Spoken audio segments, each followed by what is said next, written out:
magic of Zoom. So you're truly international today. Yeah, so I'm going to talk a little bit about, well, first, thanks for having me back. It's always nice to be invited back. Maybe that means that you did something good the first time. So I will catch you up on what I said last year, and then really spend most of the time on this Meph2 transcriptional activator. And I just want to give a shout out to Matt, because I was able to remove half my slides because he gave a lot of the IPS and CRISPR-Cas9 that I was going to talk about. So that's fantastic. I can just show you the results without having to worry about that. Matt actually mentioned this, that excitatory inhibitory imbalance is thought to underlie many of the abnormal phenotypes in ASD. I'm having an issue with my screen here, but I think I fixed it.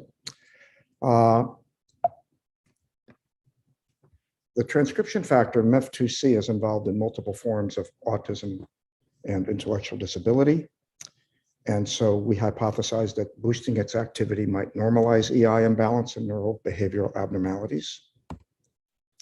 And we screened what's called the Scripps Reframe library. The Scripps Reframe library is a unique library that Scripps chemists, Scripps, I am so honored. Scripps has, it's been ranked 1 or 2 in the world in chemistry. The chemists think I know some chemistry, so we're all going to be quiet about that.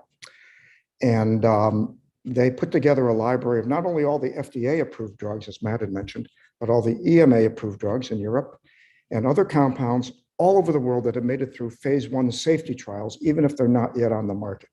So the beauty of that approach is that we have all the drugs basically that have been ever tested in human that are safe, and we are able to test those. And now the lead candidate I'll show you today has extensive experience in humans for another indication and shows excellent Meph2 activation and corrects EI imbalance. And I'll show you some of that data. Okay, so this is bringing coals to Newcastle. You've heard this in multiple other talks. The latest CDC statistics are now 1 in 44 children. You've also heard Dan Geschwin's name in both Sarkis's talk and Joe's talk. There are multiple slides. Dan is also my colleague, and he looked at, I'll show you the data in a moment, a series of ASD genes and was able to parse those genes into families.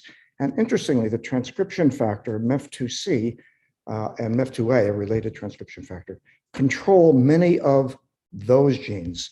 Dan then contacted me. I was the discoverer of Meph2C, and with Dan, we've been looking at Meph2C in various neurologic diseases, including autism spectrum disorder with intellectual disability.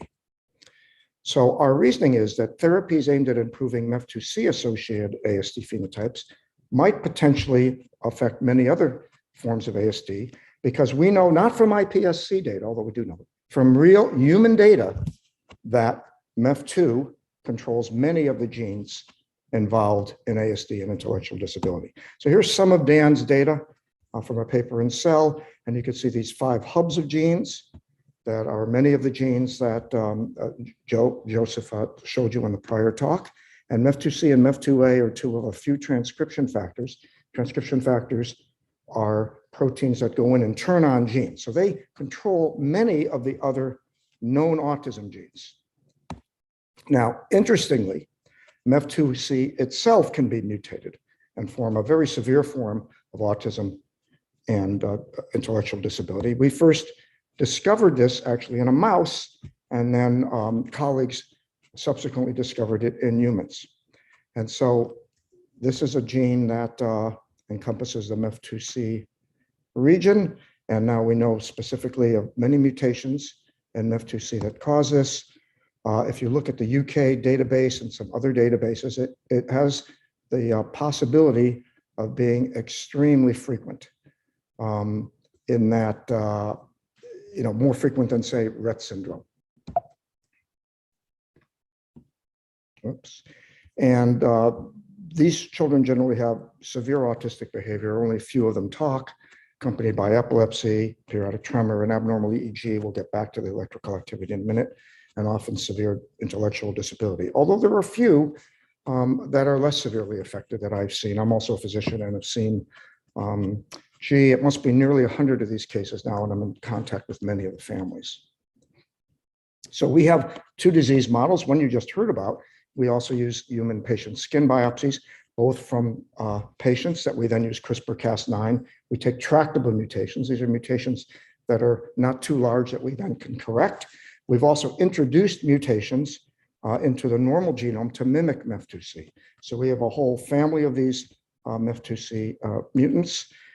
Importantly, we've used multiple genetic backgrounds. You must do this to ensure that it's not something in the background that's causing your phenotype. So we have them from multiple families that we've corrected. We also have a Meph2C mouse that we published, shown here, and we use that to test our drugs. Although, like Matt Lally, we feel it's really important to do this in a human context in iPS cells. Okay, so let me show you our disease in a dish model of the human Meph2C haploinsufficiency syndrome. And so, as Matt just eloquently explained, so I was able to take out many of my slides. We take patients, make human iPSCs, then we can differentiate them into neuroprogenitor cells, into neurons, and multiple other cell types. We've done that not only in two-dimensional cultures, but in these 3D mini brains called cerebral organoids. I'll show you some pictures in a moment. And this just takes you through the stages. These show that we've made NPCs, that is pluripotent cells. We then can take them through the various stages to make neurons. They start to look like neurons, but importantly, they stain to show their neurons. They have the electrophysiological characteristics of neurons. We also have done single-cell RNA-seq, and I'll tell you about that in a minute. So I think the most important finding from this, which should be appearing shortly in Science Translational Medicine, is that the Meph2C ASDs make a lot more astrocytic cells and fewer neurons. So here MAP2 is a marker for neurons, and you can see there's not a lot of green here in the Meph2C child's neurons. In wild type, estrogenic wild type, a lot of neurons. And the opposite is true if you look here. GFAP and S100 beta in this context are astrocytes, and you can see more in the Meph2C neurons after 6 or 10 weeks in culture, and fewer in the wild type. So you're not making neurons properly, you're also not making synapses properly. Yeah, so I mentioned we can make these 3D cerebral organoids in a dish. We've actually brought some of these kids in, told them we created a little piece of their brain or part of their brain in a dish. They look like this. Many of them actually have little ventricles, what you have in your brain, as you can see here. They have layering. I won't go through all the different layering we have, but we can get them pretty mature. We've kept them for 6 or 9 months. We do this in multiple diseases, Alzheimer's disease, which I'll come back to at the end, actually. But I'll show you the autism studies today. And then single-cell RNA-seq shows multiple cell types, interesting deficits in both excitatory and inhibitory neurons in the Meph2C ASD patient samples versus wild type. And others have shown that Meph2C is very important in both excitatory neurons and inhibitory neurons. Interesting also in human microglia, although I won't talk about that today. But we think that underlies some of the infections these kids get.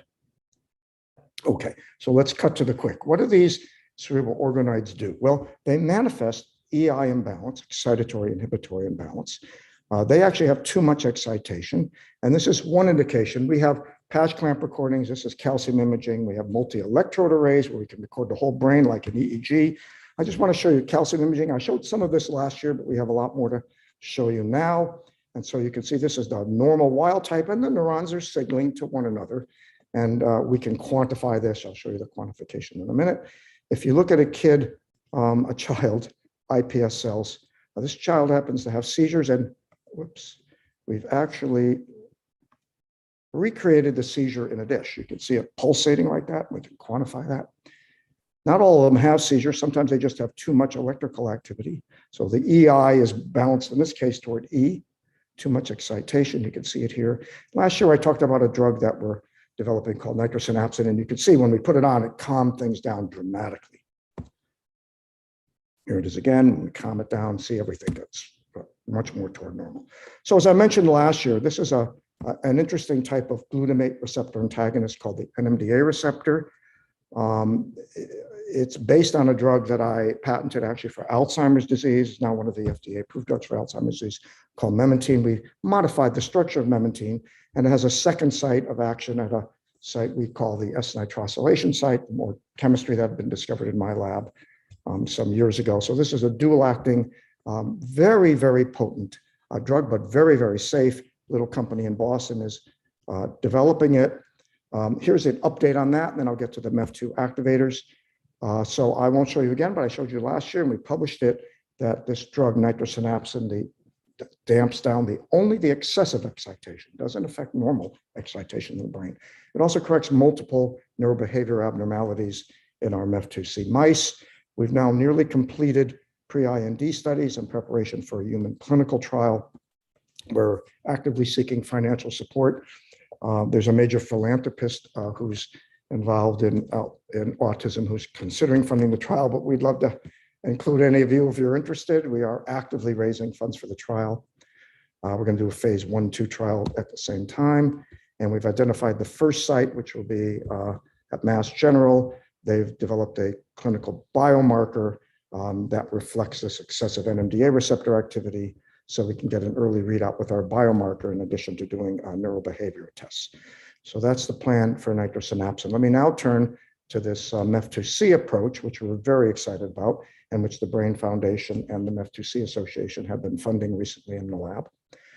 And so I mentioned that obviously Meth2C haploinsufficiency, where one copy of the gene is missing or has a deletion or is somehow not working, there's one allele, that the other copy of Meth2C that's still there. Perhaps we could overstimulate that and compensate. And then most importantly, because Dan Geschman had shown that Meph2A and C are very important in controlling those hubs of many, many other genes involved in ASD, we reasoned if we could increase Meph2 activity in general, we might be able to turn on those genes and offer some benefit. And so we carried out high throughput screening of the chemical libraries I mentioned at Scripps, not only that Reframe library, but multiple other libraries. We have about 1.5 million compounds. I haven't screened all of them. I don't believe in that mindless screening. We screen for drugs we think are in categories that can work. So we have about 100 case screen that we've done. And we've identified 5 drugs that are existing drugs, already been in humans. And we have one candidate, I'm going to call it compound Y today, and I'll show you some data with that compound. So how do we do this? Well, as I mentioned, Meph2C and A, and there's other forms of Meph2, but those are the 2 that we know are involved here. They bind to a piece of DNA and turn on various target genes. What we've done is replace one of those target genes with luciferase reporter, something that bioluminescently has bioluminescence, so we can see it in the screening method. And then we add multiple drugs, and we see if it activates Meph2. And here it's shown in a 384 well plate. We have a luminometer to read that bioluminescence. We can put one drug in each, and we get basically certain drugs turn on Meph2 activity, shown here on the y-axis. We have what's called a very good z-score. We have a good, anything over 0.5 means you can go and screen your libraries, which we've done.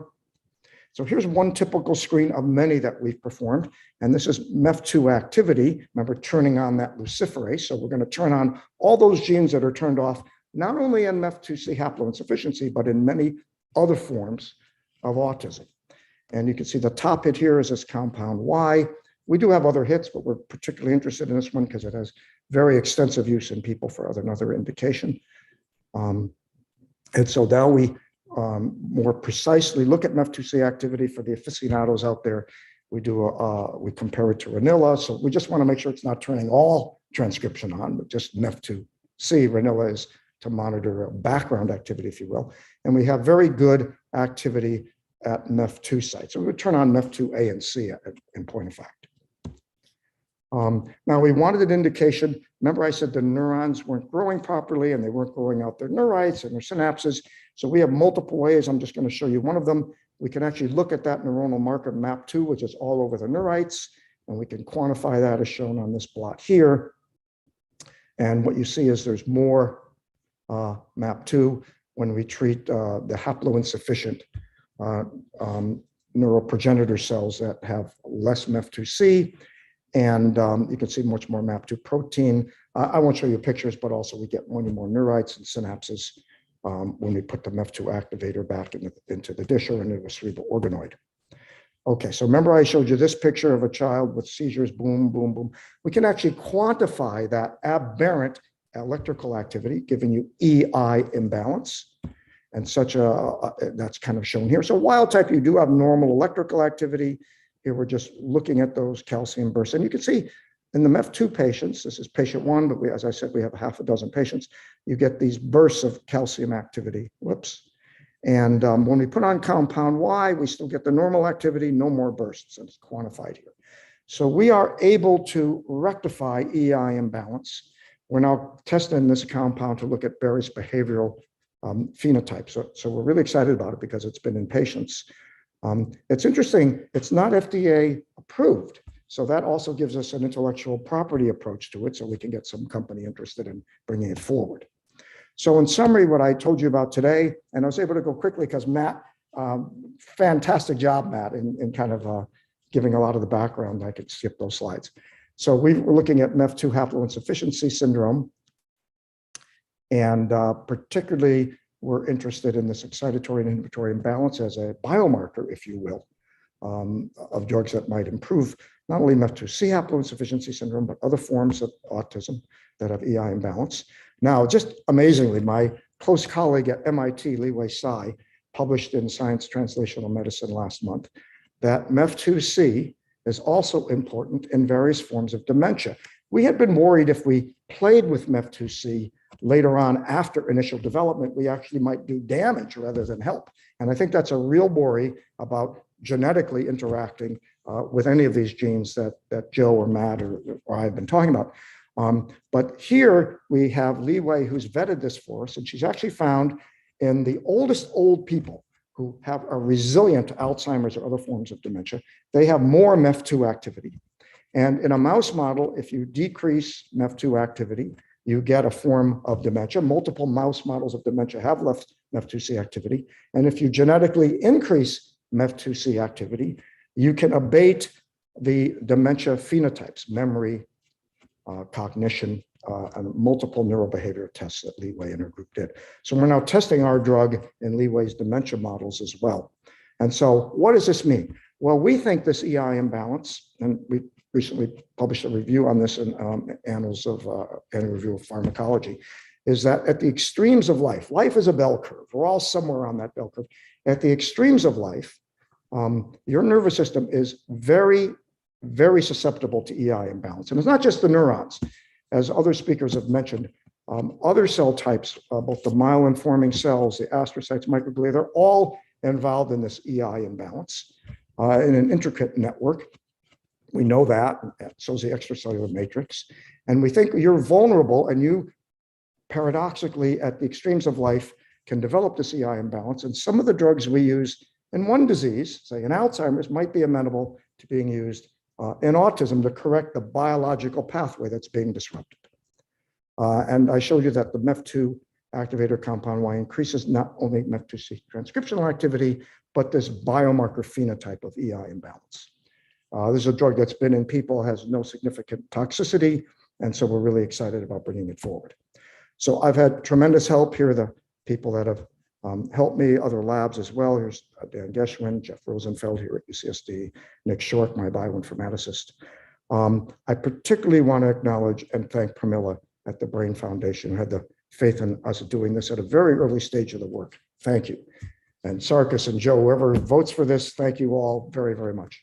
And also I want to acknowledge the Meth2C Association in Europe that I mentioned, which is a fantastic group of families with a tough disease, with Meth2C haploinsufficiency, who've banded together really all over the world to try to help with this kind of work. So this is where the work is done. It's a beautiful building right opposite the ocean. I better not talk about this. I know the weather back east isn't good right now. And you're all welcome to visit after COVID, please. And I'm glad to take any questions. Thank you. Thank you, Stuart. That was really enlightening, and I would encourage people to ask their questions in the Q&A. There's one question, maybe I'll start, and Matt, feel free to jump in as well, but it's more of a general question on the iPSCs and how well they can model the diversity of neurons found in the brain, human, animal, what have you. I guess that's the first part of it. And secondly, to what degree does this correlation or lack of correlation with the diverse neurons whether it's at the expression level, the activity level, the neurotransmitter level, to what degree does an intervention like a drug or a CRISPR intervention inform us about what neuronal subpopulations may be relevant in the human brain? Yeah, so let me start with that, and then we can get Matt to chime in too, if you don't mind. That'd be really good. Yeah, you're right. Look, we have a developmental model in a dish. Luckily, this is a developmental disease, so it's not that we're trying to model a very old disease. Now, my colleague, Arnie Kriegstein, who has worked on development in iPS cells for a number of years, has wrote a series of papers and also editorials, if you will, about this question.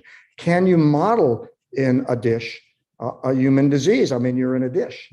So there's several issues here. One is the cells don't develop totally normally, even in the brain organoid model.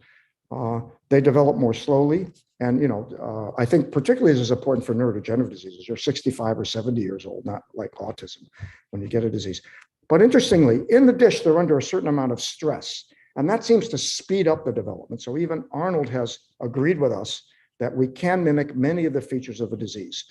But this is why having a biomarker of the disease that mimics the phenotype, like EI imbalance, is so critical here. What I'm telling you is I can, in a dish, mimic a finding that I found in mice and others have found in EEG in patients. And I can use that biomarker to use my drug discovery. So like Matt, we're also doing something called CMAPS Link 1000, where we have thousands of drugs that fix transcriptional activities, and we can screen drugs that way. I think that's fine. Matt, I actually didn't know that it had also been done in human neural progenitor cells. I may write to you to get some more data on that, because the database I have is not just for human neural progenitor cells. Now, let me address the single cell RNA-seq data. We do see a diverse number of different cells in our cerebral organoids. Okay, now I can't tell you we have every type of neuron, but we have looked against adult databases, and that's actually how we classify the cells. We look at a transcriptome signature, if you will, of, say, an excitatory neuron in the striatum. And we can match those, and we do see a vast repertoire of cells, but I know we don't see all the cells in the cerebral organoid, but we do see many of them. And so we're encouraged that because we have that phenotype, that electrical phenotype that we're very good at monitoring, we think we have some concordance, if you will, on the disease. Sure. Thanks, sir. A couple more quick questions, I think. Is a planned trial for compound Y in patients with Meph2C mutations or in a different subset of ASD? Yeah, so that's great. There is no, although we're working with colleagues to get this, we really don't have what they have for Rett syndrome, which is a natural history study of Meph2C, which would really facilitate our doing a clinical trial. While we'd like to do that, I think all of these drugs, and we've met with the FDA and discussed this ad nauseum, we're probably going to be doing it in another subset of ASD patients that are a little more tractable. Yeah, so both for nitrosynapsin and the Meph2 activator drugs. That's the plan right now, simply because the FDA is driving us that way, but we hope in the future we absolutely want to treat those children. Look, all of our children need help with this, and we're working hard on that, as we all are at the symposium. Yeah, I could imagine having a pre-screen based on a narrow genetic subpopulation, which is make recruitment so challenging that it would be very difficult to even run the trial, right? I'm just wondering, maybe just dovetailing off that question, because Meph2C controls so many other genes, are there other either genetic or maybe physiological parameters one can use to enrich for a population that may respond to the drug? There is, as I mentioned, the Mass General group has developed a biomarker that they'll be publishing and talking about soon, and it actually reflects the phenotype I showed you. And so we're very, very excited about that biomarker, because when you have a little company taking a drug forward, and I've done this several times now with memantine and other drugs, you have to kill a drug. You have to, this is the trick of a little company. You don't make a drug, you kill a drug, so you get to the right drug eventually. So having a biomarker for an early readout in a study is absolutely critical if it's a reliable biomarker. And we think we have one. Joseph, you have a question? Yeah, I was just wondering about, some of at least the nitrosynapsin and even this new compound Y, they seem to be working on, as you said, excess electrical activity. What about trying it in just epilepsies? Intractable epilepsies, for example. Yeah, well, that will be one of the readouts. Many of these kids have epilepsy. So that is one of the endpoints we've discussed with the FDA. Thank you. Stuart, Great there's talk. one more question in the Q&A. Does nitrosynapsin activate mTOR? Well, downstream it may. What it does is, I haven't looked at that specifically, but we know that it, well, we partly have looked at that. So we've tested it in a tuberous sclerosis model, and it's published. And I'm not going to be able to conjure up that immunoblot in my head right now. We've looked at the pathway, and it corrects the pathway. It does interact with the mTOR pathway. So the answer is yes. And we think that's because it's, in part, many of these genes are neuronal activated genes. And we know that Meph2 damps down this excessive electrical activity. Interestingly, it spares normal synaptic activity. That's why it and memantine that I developed previously are so well tolerated, as opposed to many other drugs that have tried to interact with the NMDA receptor. Sure. And Joseph, is that a legacy hand that's raised, or do you have another question? That's great. Sorry, I don't remember that one. We'll move on. Thank you so much, Stuart. Thank you all. Thanks for having me. Absolutely. To the next talk by Kazu Takahashi.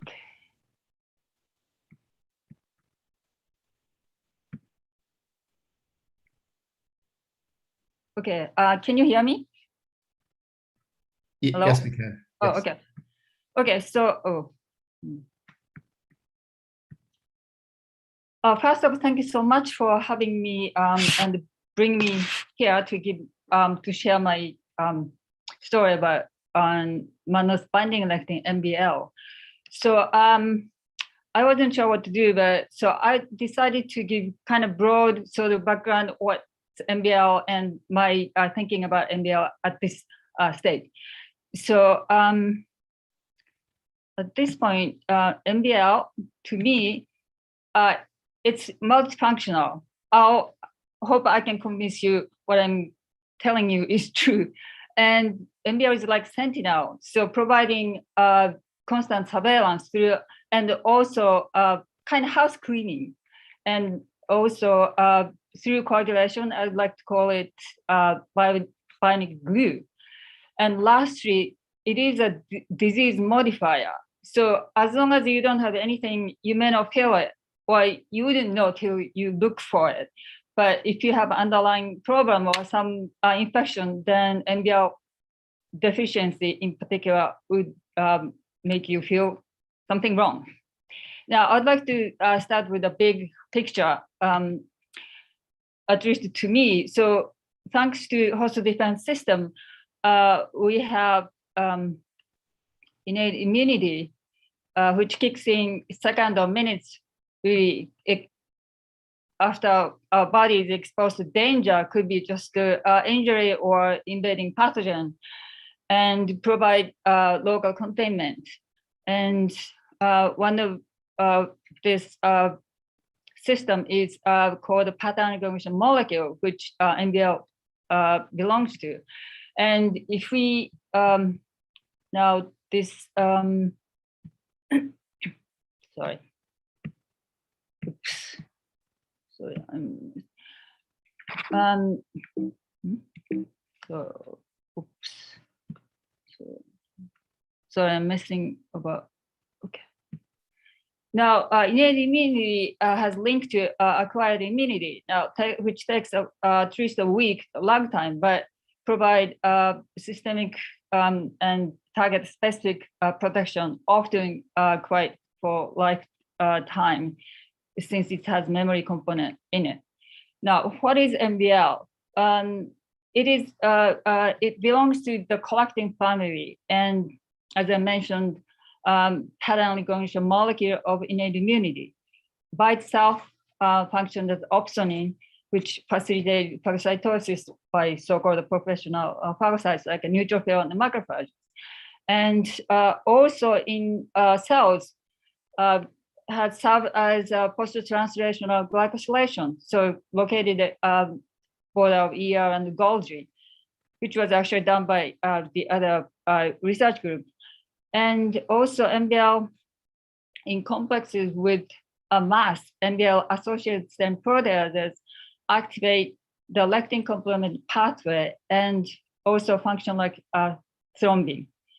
Now, I mentioned innate immunity target is broad. So when we started MBL target, we really thought only pathogen. So bacteria, fungus, and virus. But we now know MBL can recognize much broader sugars, and ourselves, like once it's injured or transformed like a cancer, MBL can recognize also some enzymes and amyloid beta, like a Alzheimer protein. Now, as a function, by itself can serve as opsonin, so increase phagocytosis by neutrophils and macrophages of MBL target. And in a complex with MASP1, MASP3, so MBL's functional MBL is hexamer. So then this complex activates the lectin pathway. So halfway through alternate pathway as well as classical pathway. Now, our contribution to this was this MASP1 MBL complex can function like thrombin, meaning transform from fibrinogen, soluble form to fibrin clot. And the MBL is primarily synthesized in the liver, but some small portion expressed in small intestinal mucosal epithelial cells. And I personally believe it should influence on the microbiome. We heard earlier this morning as well as yesterday. And even though MBL is synthesized in the liver, most circulates in the blood and seeps into tissues. So far, MBL has been identified in CSF and alveolar lavage and even in the skin. Now, I'd like to talk about the molecular structure of MBL. So starting from 5', it's so-called system-rich domain, which we think, well, actually it is, to bundle monomer of MBL, and followed by collagen, long collagen lesion. Hence, it is called collecting. And CRD, carbohydrate recognition domain, which is primary target recognition domain. And MBL has 4 exons, and of which first exon, towards 3' of first exon, there are known SNP, they're called D, B, or C allele. So if you have any of these, MBL secretion is reduced. And in addition to this, at least 3, actually we know more, 5' open reading region as well as the 3'. And because of these alleles, we have so many haplotypes. This ended up in broad range of plasma MBL levels from undetectable to, we've seen 20 microgram per ml, which is a lot. But average, if you are wild type for both alleles, 2 microgram per ml. And if you have one heterozygous or homozygous for those amino acid substituting mutation, less than 1 microgram per ml. Now, this is the EM. We never published, but just so that I think you can have ideas. So that we usually call it like a bunch of tulips. It's a hexamer, and probably this one's much easier. You can appreciate the 3 of them. So when we started MBL, I've been working on this couple of decades, and only interest was infection. So the first report was the children who have recurrent infection had low or undetectable MDL. And soon afterwards, the life expectancy of cystic fibrosis patients was shorter in MBL deficient people. On the other hand, these MBL deficient people are better against intracellular pathogen. At the time, we knew only TB. So because of this clinical notion, we generated MBL knockout mice. Now I have to mention gene compared to mouse and human. So mouse, they have two protein derived from totally different chromosome, MBL-A and MBL-C. MBL-A is acute phase protein. So, and while MBL-C is consistently expressed. So when it's acute phase protein, so the naive mice, MBL-A is not really much, but once like LPS challenge, then MBL-A shoots up. Now compared to this, human, we have only one protein, which is genetically homologous to MBL-C. So often some people might describe MBL-C, human MBL-C. But, and if we compare the protein level, actually 40–50% homology between these three human, mouse, A, and C. So when I'll give you phenotypes, I'll talk about MBL knockout phenotypes. So MBL knockout mice are actually double knockout of MBL-A and MBL-C. So we made single knockout and cross to make double knockout. So MBL no mice. So I'd like to mention, so there are sounds very similar molecules out there now. First of it, it's LMAN1, which is also called ELG-IC53 or mannose receptor, which we also worked on. But I'm not going to talk anything about this, but both these sound cruelly similar molecules are on the membrane protein. And so when we made MBL no mice, mice were healthy and fertile. So this was really great for us. And also we didn't see any obvious phenotype even at the histological level. And we made sure there's no transcript, no protein, and lectin complement pathway was undetectable. Most of the talk I'm going to share are already expressed. So if you would like to see detail, please read the original. Okay. And so first of phenotypes, we expected, yes, MBL null mice are susceptible to the infection and impaired acute inflammatory responses. So I would like to share two cases. One, Staph aureus blood-borne infection. So we inoculated mice with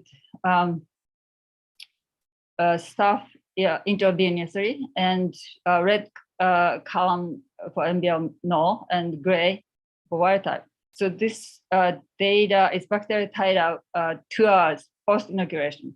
So you can see significant, at least 1 magnitude more bacterial titer in MBL knockout mice compared to wild type mice. And at this 2 hours, we also looked at cytokine TNF alpha IL-6.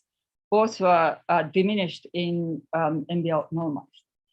So, and a second infection example was a viral infection, influenza A virus infection, and is the primary lung infection. And in this data, MBL null mice are in closed bar and wild type in open bars.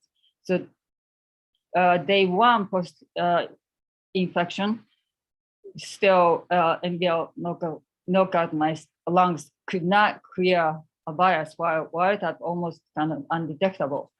And we also looked at, just part of inflammatory response, we looked at white blood cells and percent of neutrophils, you can see response, these white cell numbers and neutrophil populations in MBL lungs were different from wild type. And I was drawn to imaging all the time. And at this time, I had only FDG accessible. But I did chronological imaging post-infection day 1, day 4, and day 8. Left panel showing wild type mice and the right panel showing MBL null mice. So by day 8, there was almost no signal in the wild type mice lungs, but you can see some activity, FDG uptake activity in MBL null mice. So supporting again, MBL null mice have aberrant response to inflammatory response. Now, based on the MBL pathogen, broad pathogen recognition, there is a blood cleansing. It's like a dialysis, but the MBL cartridge is incorporated. So the idea is to clean pathogen from blood stream. It's early stage of clinical trial. And now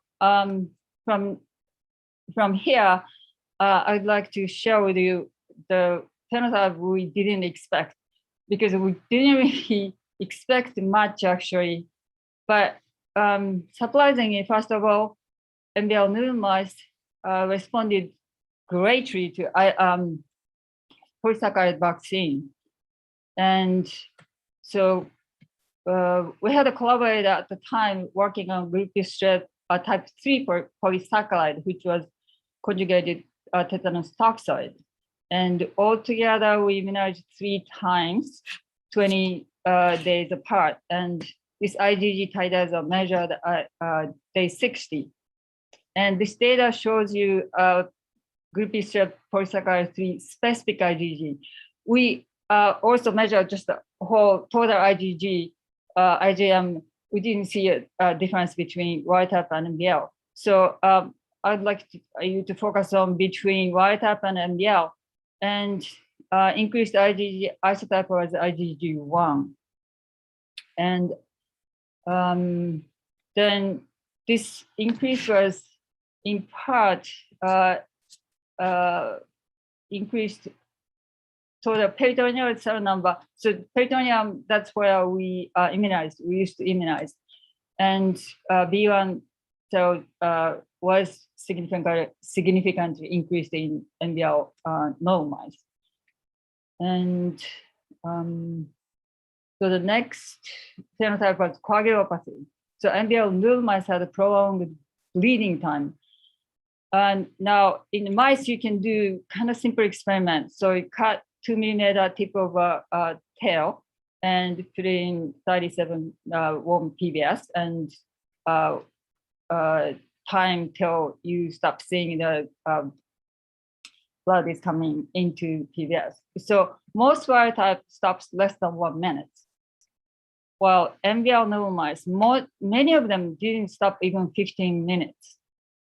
And at this time, we wanted to make sure, the other coagulation factors are not altered in these mice.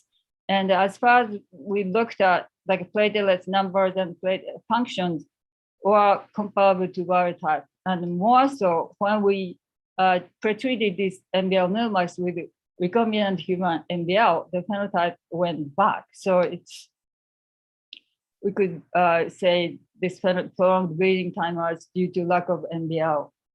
And C3, now by the time we had a mice, people start saying, oh, MBL is a complement protein, but this result shows you this prolonged bleeding time was C3 independent.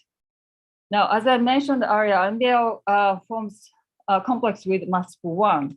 And so we subjected to the same experiment, MASP1 knockout, MASP1 null, and MASP2 null. I'm saying MASP1 null, but actually, so what MASP1 null is MASP1 3 double null, and MASP2 null is MASP2 and SMAP node. So as you can see, MASP1 node mice had prolonged bleeding time, but not MASP2. So we conclude that this prolonged bleeding time coagulopathy was due to lack of MBL and or MASP1.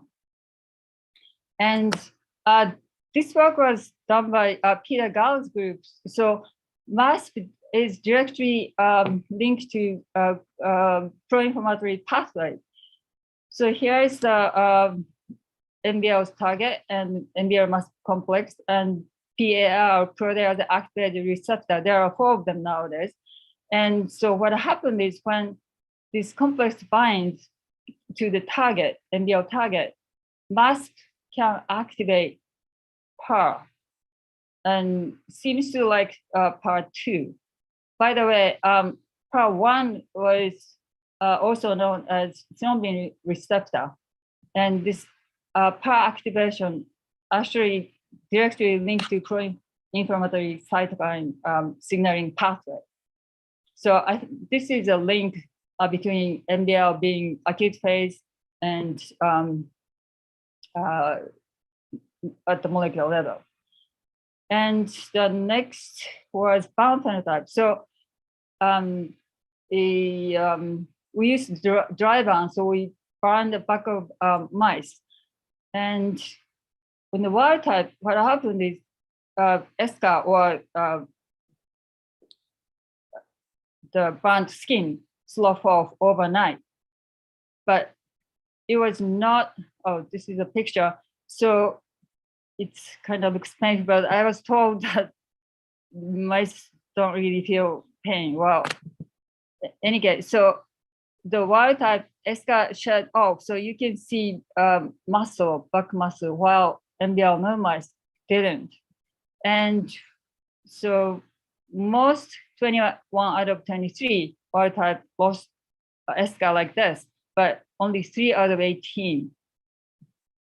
And in other words, 15 out of 18 had kind of looking intact skin. And once again, this phenotype was reversed or corrected by adding pretreating MBL no mice with recombinant human MBL. And again, C3 complement 3 or complement 4, complement 1Q knockout mice were more like a comparable to white type mice. And we wanted to see what's going on. So we did histological analysis and kind of adjacent skin to the burned area. And one of which we did was to look at MMP. We used fluorogenic substrate for collagenase and gelatinase. You can see this green area. Those are MMP active, while we didn't really see much in MBL null mice.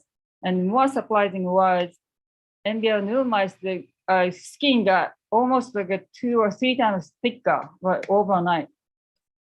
And we didn't really do anything further.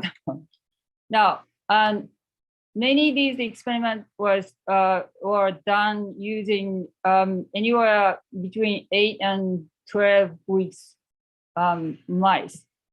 Now, we wanted to know if there's any age-related issue. So we aged them average like 20 months. And what we saw was nausea, non-alcohol liver steatohepatitis, or simply fatty liver. And when we sent organs to histology, we sent out. And one of the things they noticed was fatty change, meaning the color of liver was actually different. And so we looked at, we did oil red or staining, which stains lipid. So this is wild type and 20 months old. You can see here and there this orange color that means the lipid droplets.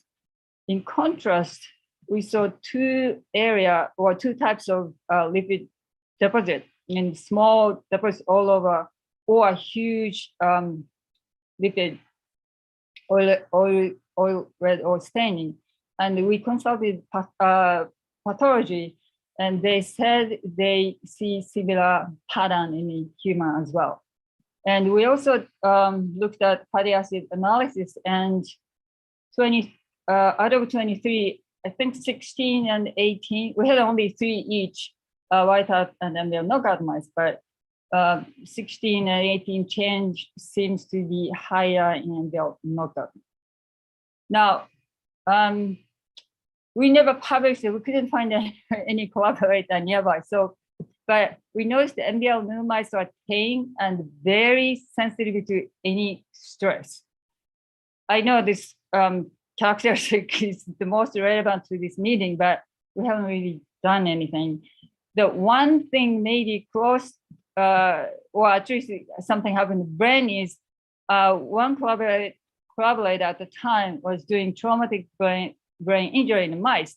So MBL new mice had a slow recovery. So,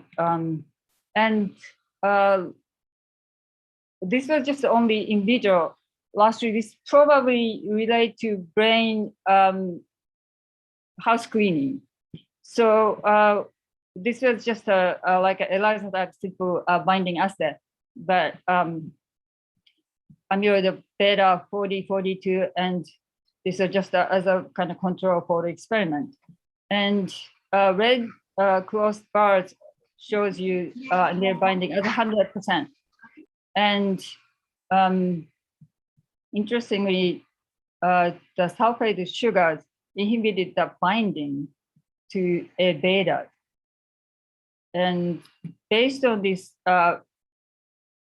results, even though people didn't really think this system-rich domain as a binding function, it's most likely this system-rich domain, not just bundle, form oligomer, but functioning as a binding domain. And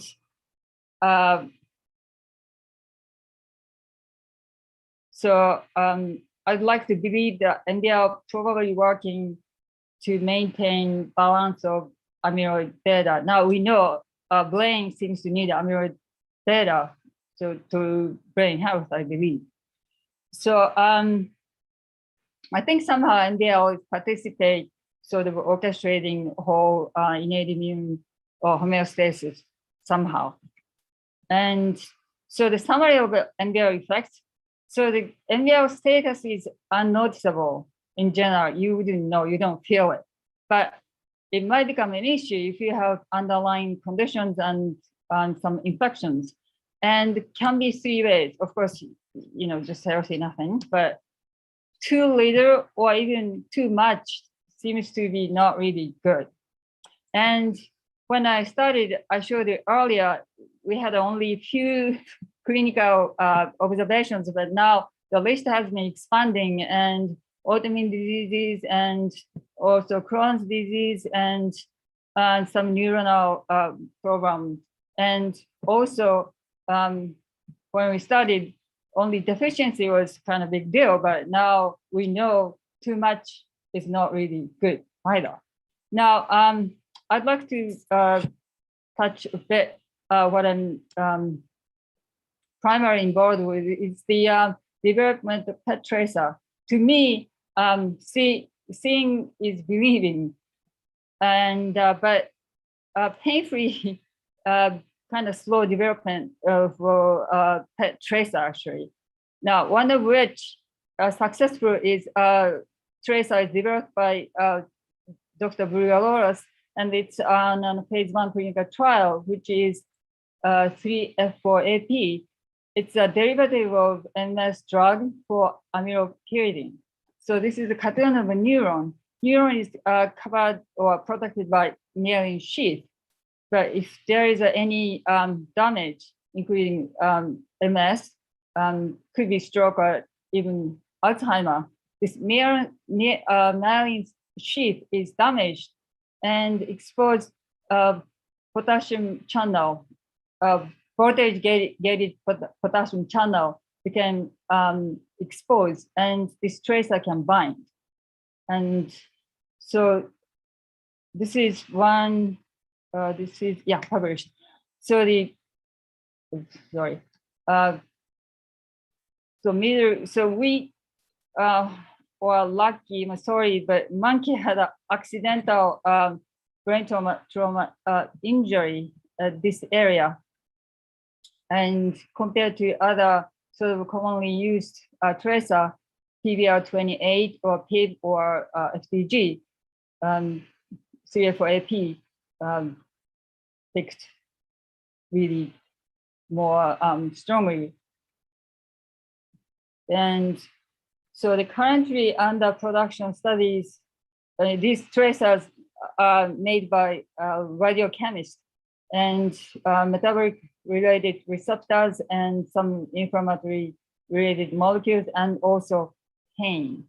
And we hope that the tracer, if we hit the right tracer, we could provide early non-invasive and objective diagnostics and possibly therapy too, depends on what we are doing.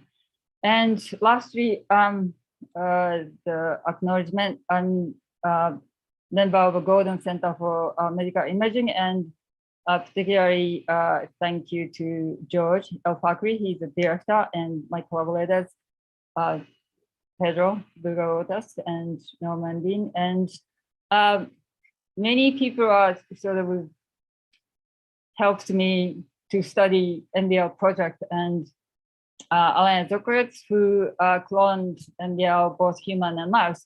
If I didn't meet him, I would not be working on NBL, and Mike Super and so forth. Thank you very much. And thank you, Kazu. We are short on time, not your fault, because you also inherited a little bit of a delay there as well. But what I think we should do is probably move to break until 11:25. So it's a short 7-minute break. I think we all need a little bit time to stretch our legs. But I would encourage everyone to put your questions for Kazu in the Q&A. I know I have a question, which I'll enter